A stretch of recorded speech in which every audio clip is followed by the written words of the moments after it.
मला माहितीच नव्हतं कसं करतात ते. ते जे काही साखर आणि ते जे काही मी टाकलं कॉम्बिनेशन, ते इतकं घडलं की त्याला जो मी चमचा दिला होता, तो चमचा असा वाकडा झाला पहिलाच घास तोडताना. तो कडक लाडूसारखं झालं होतं ते. केवळ प्रोटीन डाएट आणि जिम ह्याच्यावर मी आत्ता माझं वजन कमी केलं. मी थोडीशी श्रिंक झालेली तुम्ही बघताय.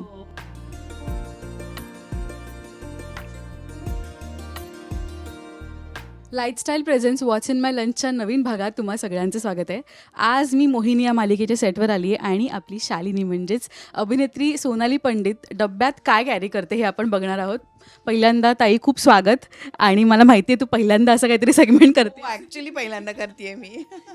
बेसिकली आपण ह्या सेगमेंटमध्ये म्हणजे प्रेक्षकांना उत्सुकता असते की आपले कलाकार ऑफ कॅमेरा कसे असतात, बरं फिट राहण्यासाठी काय खातात, स्वतःला मेंटेन कसं ठेवतात, हे बेसिकली आपण आज त्यांना सांगणार आहोत. सो आज आपण पहिले डब्बा खोलूया कारण लंच टाईम हा फेवरेट टाईम आहे. हो, थोडा आपल्याला मी टाइम मिळतो तो. आपण डब्बा खोलूया. काय डबा नेहमीच तसा खूप साधा असतो. ज्वारीची भाकरी, कांद्याच्या पातीची जरा खमंगच झाली आज. कांद्याच्या पाती लॅविश दिसते. आणि मुगाच्या डाळीची आमटी.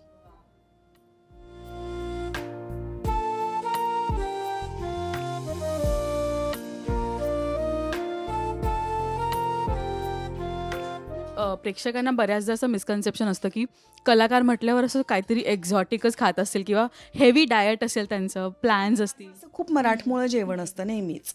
मग कधीतरी मी चकोले आणते, वरणफळ म्हणतात ना टाईप्स.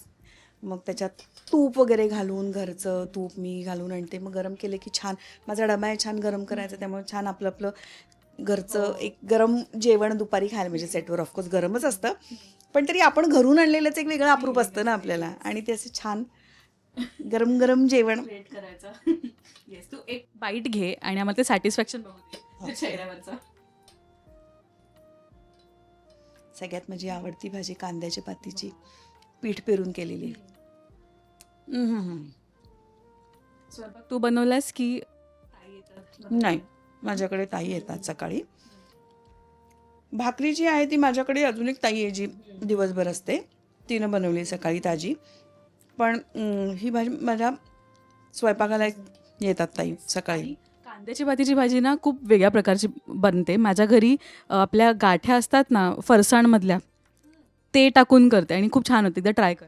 बर, सांगते आता मी. पण तुला किती मुळात आवडतं कुक करायला?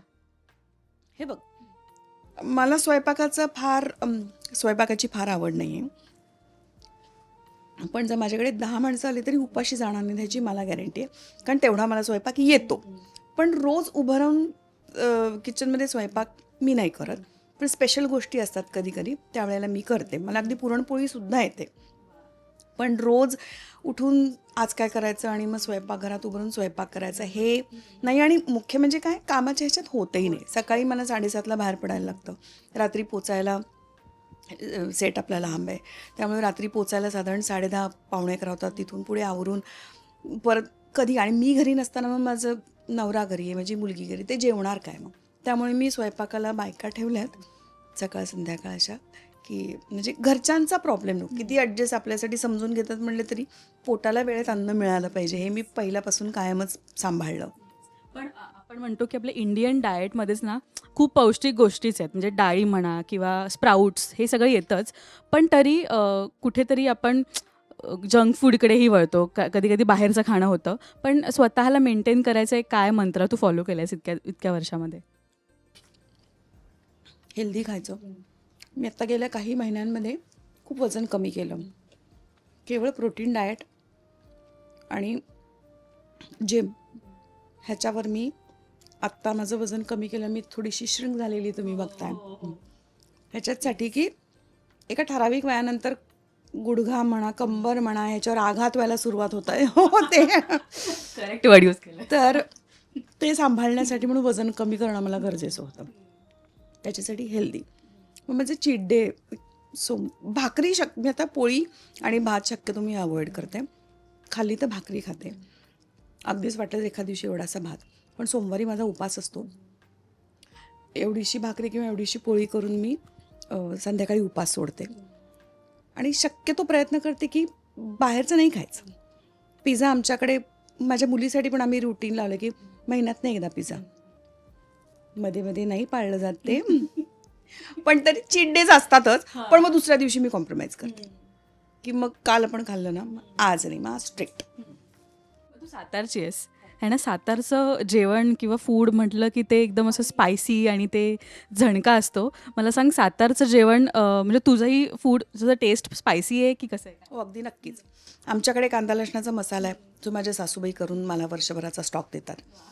आणि तो जो घाटी मसाला आहे त्याचं जे जेवण असतं, त्याची जी चव आहे, म्हणजे कधी कधी अशी पोळी किंवा भाकरी अशी घेऊन त्या मला तू बोलता नाही तोंडा, त्याच्यामध्ये तेल टाकून बरोबरीला कांदा, ओ हो हो हो, मी आणि माझी मुलगी वेडे आहो दोघीजणी ते खायला, भयंकर आवडतं. त्यामुळे आणि तो मसाला थोडा आहे असा चमचमीत ना, त्यामुळे प्रत्येक जेवणामध्ये आमच्या तो पडतो, व्हेज असो किंवा नॉनव्हेज असो, आणि त्यामुळे एक वेगळीच लज्जत येते त्या मसाल्याने. आईच्या हातचं काय जास्त क्रेव होतं? म्हणजे लगेच फ्लॅशबॅकमध्ये मेमरी लेनमध्ये जातेस तू की लहानपणी हे खूप खाल्लं जायचं, आता ते मिस होते? चकोल्या. माझी आई मस्त करायची चकोल्या. चकोल्या, शेवयाची खीर, त्याच्यानंतर एक दोन नॉनव्हेज आयटम्स, बिर्याणी माझी आई मस्त करायची. आमचं पोळीभाजी केंद्र होतं साताऱ्यात, त्यामुळे माझी आई सगळाच स्वयंपाक असायचा आणि छान करायची ती. आणि सातारचं नाव काढलं, आम्ही जेव्हा कधी शूटला जातो तिकडचं आवर्जून मटण म्हणा किंवा चिकन हे तर खाल्लंच जातं. पण आता तुझी मुलगीसुद्धा ह्या एराची आहे, थोडंसं मॉडर्नाईज कल्चरकडे तिचं जास्त कल असेल, पण तरी तुझ्या हातचं म्हणा किंवा तू जेव्हा घरी असेल ते तुला आवर्जून बनवायला सांगितलं जातं. हे ती दोन गोष्टी. एक तर ती येताना सांगते, आई मी निघाली आहे, येते आई उद्या खीर कर ना. तिला माझ्या हातची शेवयाची खीर आवडते, ते शिरा. आणि तिसरी गोष्ट म्हणजे चिकन. आई चिकन जायच्या आधी ती मुंबई सोडायच्या आधी चिकन खाऊन जाते. त्यामुळे ह्या 3 गोष्टी डेफिनेटली तिला माझ्या हातच्या आवडतात. आणि आपण जसं जसं आपलं वय वाढतं किंवा आपण ह्या क्षेत्रात आहे ना, थोडंसं आपण नॉलेज गेन करायचा प्रयत्न करतो, कारण का स्क्रीनवर चांगलं दिसायचं आहे आणि आपणच आपल्यामध्ये खूप बदल करतो. तुला कॉलेजमध्ये किंवा आपण खूप जंक फूड खात असतो आणि एक पॉईंट असा येतो की आपल्याला कळतं की हे जे आपण करतो ते चुकीचं आहे. तुला कितव्या वर्षी कळलं की आपण जरा हेल्दी खाल्लं पाहिजे आणि तू तुझं रुटीन पूर्ण चेंज? अगो पहिल्यापासून, म्हणजे ज्या वयात मी कॉलेजला होते, ज्या काळात, त्या काळामध्ये जंक फूडची कॉन्सेप्टच नव्हती. त्यामुळे सकाळ संध्याकाळी घरचं जेवण. हॉटेलमध्ये जेवायला जायचं म्हणजे महिन्यातनं एकदा. बर्थडे वगैरे असेल तर जायचं नाही, तेही नाहीच. ते राजवाड्याला साताऱ्यात तिकडे चौपाटीसारखं आहे, जाऊन पावभाजी फार फार तर. त्यामुळे हॉटेलमध्ये जेवायला जायचं ही कॉन्सेप्ट पूर्वीपासून आम्हाला आठवतच नाही आहे. महिन्यातनं एक दिवस आज जेवायला जायचं बाहेर, मग पूर्ण तयार वगैरे होऊन बाहेर जेवायला जायचं आहे. तिकडची 2 फेमस त्यावेळी त्या काळातली हॉटेल्स होती, तिथे जेवायला जायचं आहे. त्यामुळं माझं जंक फूड खाणं हे, आणि माझा नवरा असा आहे, तो सतत लहानपणापासून, लहान म्हणजे नोकरी लागल्यापासून तोही साताऱ्यापासून लांब राहिला आहे. त्यामुळे सतत बाहेरचं खाणं, खानावळीतलं खाणं. त्यामुळे लग्नानंतर त्याचं असं होतं, मला शिळं दे पण मला घरचं अन्न पाहिजे. त्यामुळे आम्ही पण बाहेर नाही जायचो जास्त. आता लेकीला आवडतं म्हणूनच जरा बाहेर जाणं होतं. त्यामुळे आता त्याला सिझलर्स तो खाऊ शकतो, तो खातो. पूर्वी तर तेही नाही. पूर्वी असं व्हायचं, आता घरी जाऊन काय खायचंय, काय जेवायचंय, अरे खाल्लंच की आज पावभाजी केली आहे, जेवायला काय, अरे हेच जेवण आहे, मला पोळी भाजी द्या. पण हल्ली आता जरा त्याला गळी उतरवले की सिझलर्स हे जेवण असतं, पावभाजी हे, तो पावभाजीची ती भाजी आहे ना त्याच्याबरोबर पोळी खातो, पाव आवडत नाही. हे असं घरचं जेवण. बरं, आता जसं मुंबईमध्ये वडापाव इकडचा फेमस आहे हे आपल्याला माहीत असतं, साताऱ्यामधलं तुझं फेवरेट प्लेसेस काय आहेत, फूड प्लेस? क्वालिटी म्हणून हॉटेल आहे, तिथे आम्ही बऱ्याचदा चहा कॉफीला संध्याकाळी फिरत फिरत जायचं आणि तिथे प्यायचं, ते एक सेंटर होतं.